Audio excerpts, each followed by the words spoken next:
Bonjour et bienvenue à tous pour ce cours d'immunologie. Nous sommes au chapitre 2, section C, l'immunité innée, molécules effectrices. Ce cours se propose de vous décrire un certain nombre de molécules impliquées dans l'immunité innée. L'immunité innée fait appel à des mécanismes de défense immédiats, de nature cellulaire et humoraux. Ainsi, la cytotoxicité des cellules NK ou la phagocytose par les neutrophiles sont des mécanismes de défense purement cellulaires.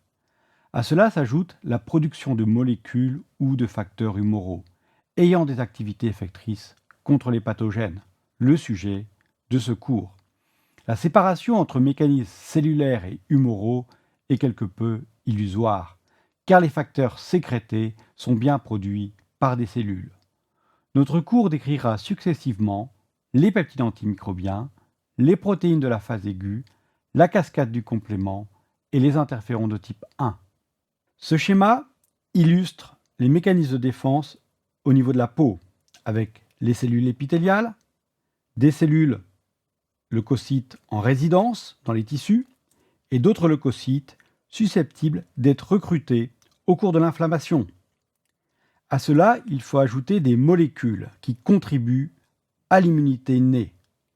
Les peptides antimicrobiens, qui sont produits par les cellules épithéliales, les protéines de phase aiguë, qui sont produites par le foie, et enfin le complément, un système complexe de protéines impliquées dans la défense de l'organisme. Nous allons voir maintenant chacun de ces éléments. Les peptides antimicrobiens sont de petits peptides de 3 à 20 kilodaltons, ayant des activités antimicrobiennes. Leur nom, défensine, catélécidine. Ils ont été découverts en 1981, d'abord chez des insectes, par une équipe de Stockholm dirigée par Hans Baumann. Une année plus tard, on découvrait des peptides antimicrobiens chez les mammifères. En fait, les peptides antimicrobiens, aux structures diverses, sont présents chez les plantes et les animaux. Il s'agit d'un mécanisme de défense universel.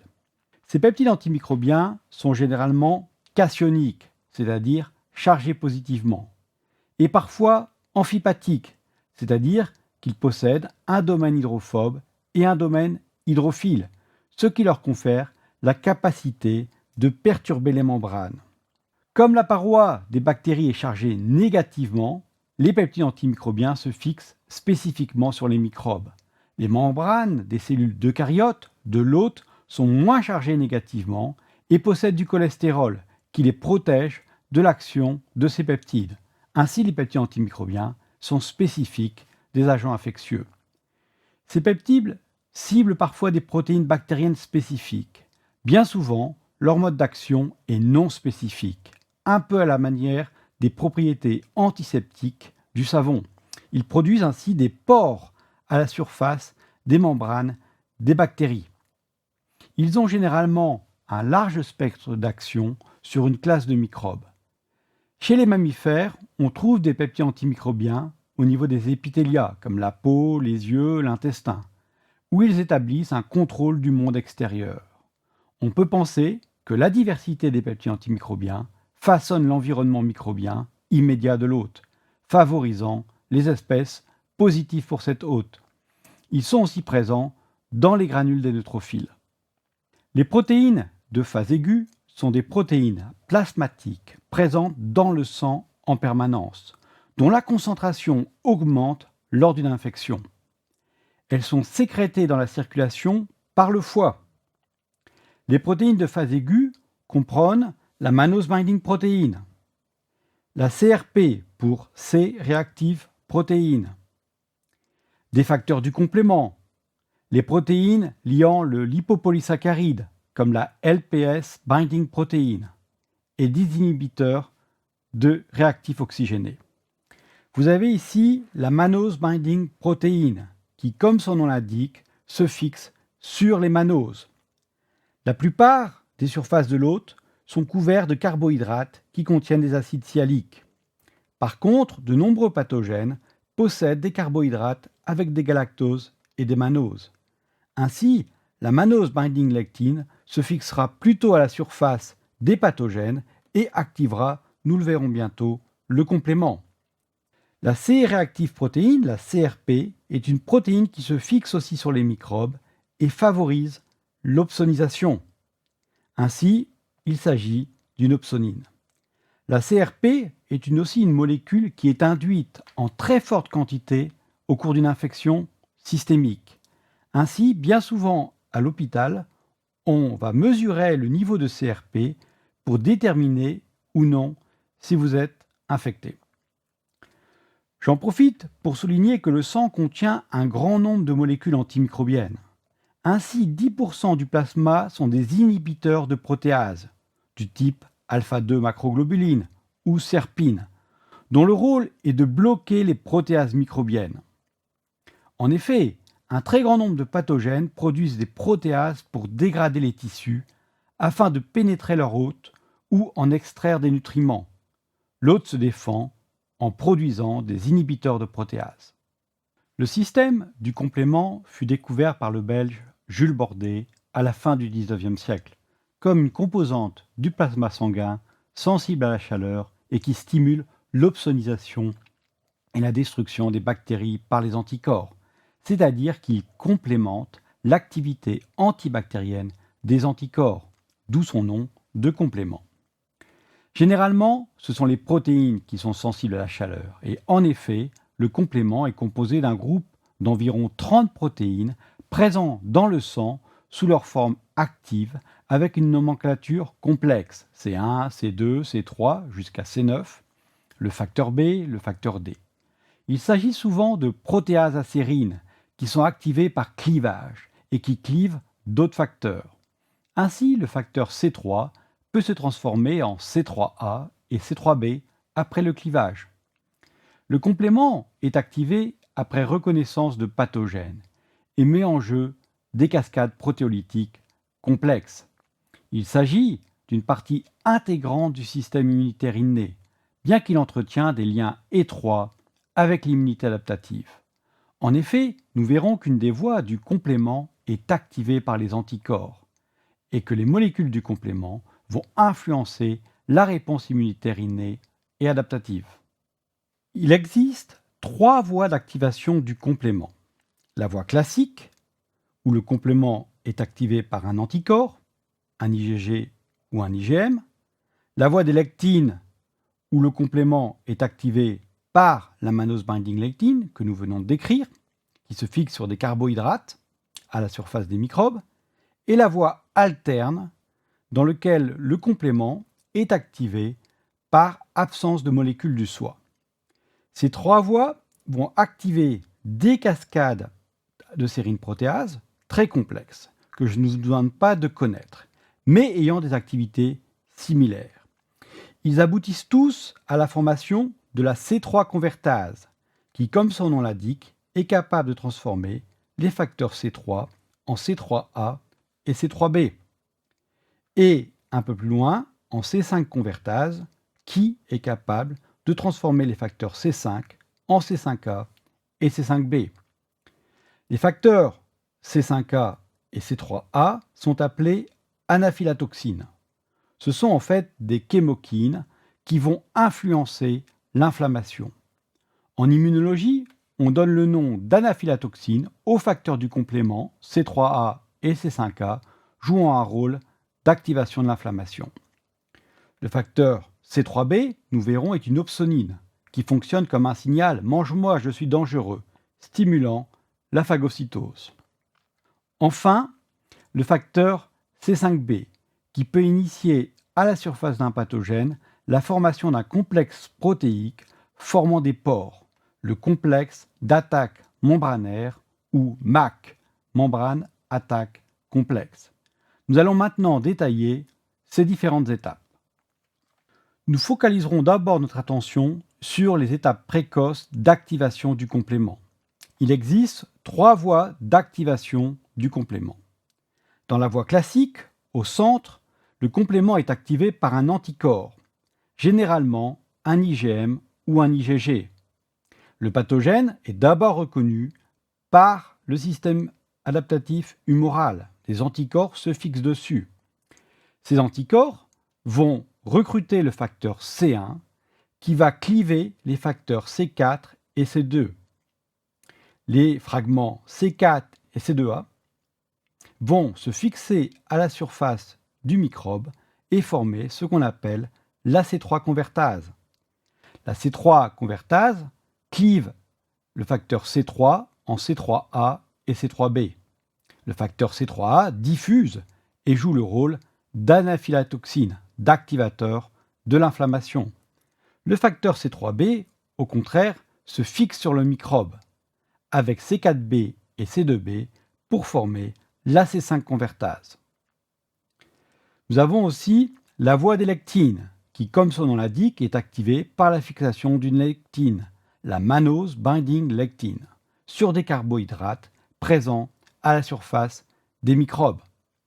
Cette voie implique la même série de protéases que la voie classique, à l'exception évidemment de C1. La voie alterne est quant à elle activée par la présence de surfaces étrangères due à l'absence de molécules de soie. Nous avions vu précédemment l'existence d'une reconnaissance par absence du soie lorsque nous parlions des cellules NK. Nous avons vu que les cellules NK peuvent éliminer des cellules qui ne possèdent pas la molécule MHC classe 1. La voie alterne du complément met en jeu un autre mécanisme de reconnaissance par absence du soie. Il est un peu différent. En effet, le facteur C3 s'hydrolyse spontanément à la surface pour former le facteur C3b qui se fixe. Sur les cellules de l'hôte, il existe des protéines qui vont dégrader le facteur C3b, empêchant ainsi l'activation du complément sur des facteurs du soie. Par contre, sur la surface d'un pathogène, dépourvu de ces inhibiteurs, C3b va pouvoir se fixer. Il va, en interagissant avec le facteur Bb, former la C3 convertase. La C3 convertase va cliver le facteur C3 en C3A, une anaphylatoxine, et C3B. L'interaction de tous ces facteurs ensemble vont former la C5 convertase. L'activation du complément nous permet de visualiser trois concepts de la reconnaissance immunologique. La reconnaissance par un anticorps, dans le cadre de la réponse immunitaire adaptative, l'activation de la réponse immunitaire par un récepteur de pattern, ici la mannose binding lectin, et l'activation du complément par absence du soie dans la voie alterne. Nous focaliserons maintenant notre attention sur les étapes tardives du complément. La formation du complexe d'attaque membranaire, le MAC. Nous débuterons avec la C5 convertase, qui clive C5 en C5A et C5B. C5A est une anaphylatoxine qui va stimuler l'inflammation. C5B active la formation d'un complexe formé de C6, C7 et C8, qui aboutissent à la polymérisation du facteur C9 à la surface du pathogène, lequel va former un pore qui détruit le pathogène par lyse, le vidant de son contenu. Ainsi, le complément remplit trois fonctions importantes. La lyse du pathogène par le MAC. Bien que spectaculaire, ce n'est pas nécessairement le mécanisme le plus important pour le complément, car des humains déficients en C9 peuvent survivre. Nous avons vu l'opsonisation. Le facteur C3 fonctionne comme une étiquette qui dit « mange-moi, je suis dangereux ». De nombreux macrophages possèdent à leur surface des récepteurs qui reconnaissent le facteur C3b. Enfin, nous avons vu que les facteurs C3A et C5A sont des anaphylatoxines qui sont capables de stimuler l'inflammation. Résumons ce que nous avons appris sur le complément et ce que nous devons retenir. Le système du complément peut être activé par trois voies distinctes, qui aboutissent tous à la production de C3 et de C5 convertases. Chacune de ces voies applique un mécanisme de reconnaissance différent.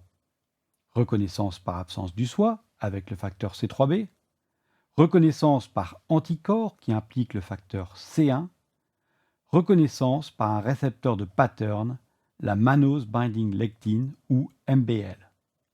Nous avons vu que le facteur C5b initie les étapes tardives de l'activation du complément, résultant dans la polymérisation de C9.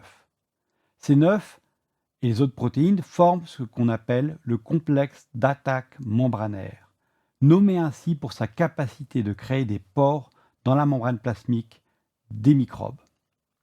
Enfin, nous avons vu que le complément a trois fonctions: opsonisation, lyse par le MAC et la production de facteurs pro-inflammatoires, C3A et C5A. Bien que la nomenclature du complément soit quelque peu compliquée, on ne peut nier qu'il s'agit d'un magnifique mécanisme de défense immunitaire, avec un haut degré de sophistication. Nous allons terminer notre parcours en parlant des interférons de type 1, qui sont produits par de nombreuses cellules en réponse à une infection virale. Vous avez ici une cellule qui est infectée par un virus. Un récepteur de pattern, ici TLR3, se fixe sur de l'ARN double brin. L'ARN double brin est normalement pas présent dans les cellules non infectées. Il s'agit d'une molécule signature de l'infection par un virus. L'activation de TLR3 par l'ARN double brin active une voie de signalisation complexe que je ne vous demande pas de retenir, qui vont activer les facteurs de transcription NF-κB et IRF3 qui vont activer l'interféron alpha et bêta. Ces interférons vont être produits et vont activer des mécanismes de défense antivirale dans les cellules voisines. Les interférons alpha et bêta sont des interférons de type 1, par opposition à l'interféron gamma, qui est un interféron de type 2. Nous verrons que les interférons de type 1 sont impliqués dans la réponse antivirale, alors que l'interféron de type 2, l'interféron gamma, est un bon activateur des macrophages. Ainsi, bien qu'ils ont des noms similaires, les interférons de type 1 et 2 ont des structures et des fonctions différentes. Lorsqu'une cellule est infectée par un virus, elle va produire, comme nous l'avons vu, de l'interféron alpha et bêta, qui sont des molécules qui vont être sécrétées et agir sur les cellules avoisinantes, en déclenchant des mécanismes de défense antivirale qui vont bloquer la propagation du virus. Il s'agit d'un certain nombre de mécanismes cellulaires qui bloquent les virus, par exemple en réduisant le niveau de traduction des protéines. En effet, un fort niveau de traduction est requis pour les virus qui doivent faire synthétiser en grande quantité leurs protéines par l'hôte. On parle parfois d'immunité intrinsèque pour désigner des mécanismes cellulaires qui restreignent la propagation de virus intracellulaires. Il en existe de nombreux mécanismes que nous ne détaillerons pas dans ce cours. Enfin, les interférons peuvent augmenter la production des molécules MHC classe 1. Ceci facilitera la réponse cytotoxique. Enfin, les interférons peuvent activer les cellules NK, qui, comme nous l'avons vu, sont efficaces pour lutter contre les infections virales. Il est temps de résumer ce que nous avons appris. Ce cours nous a permis de décrire les peptides antimicrobiens. Il s'agit d'un mécanisme de défense constitutif ou inductible présent chez tous les organismes, animaux et plantes. Chez l'homme, il joue un rôle important dans les épithéliats et dans les granules des neutrophiles. Nous avons souligné l'importance des protéines plasmatiques, qui comprennent les protéines de la phase aiguë, qui sont produites par le foie et contribuent à l'activation du complément, l'opsonisation, l'inhibition des protéases. Nous avons décrit la cascade du complément, un mécanisme immunitaire sophistiqué avec 3 modes d'activation par la mannose binding lectin, l'hydrolyse du facteur C3 ou avec la liaison des immunoglobulines au facteur C1. Le complément possède 3 fonctions: inflammation, opsonisation et destruction par le MAC. Enfin, nous avons décrit la production d'interférons de type 1 qui activent des défenses antivirales dans les cellules avoisinantes des cellules infectées. Il existe bien d'autres molécules antimicrobiennes impliquées dans l'immunité innée que nous ne décrirons pas. Nous nous retrouvons dans le cours suivant pour analyser la réponse immunitaire inflammatoire.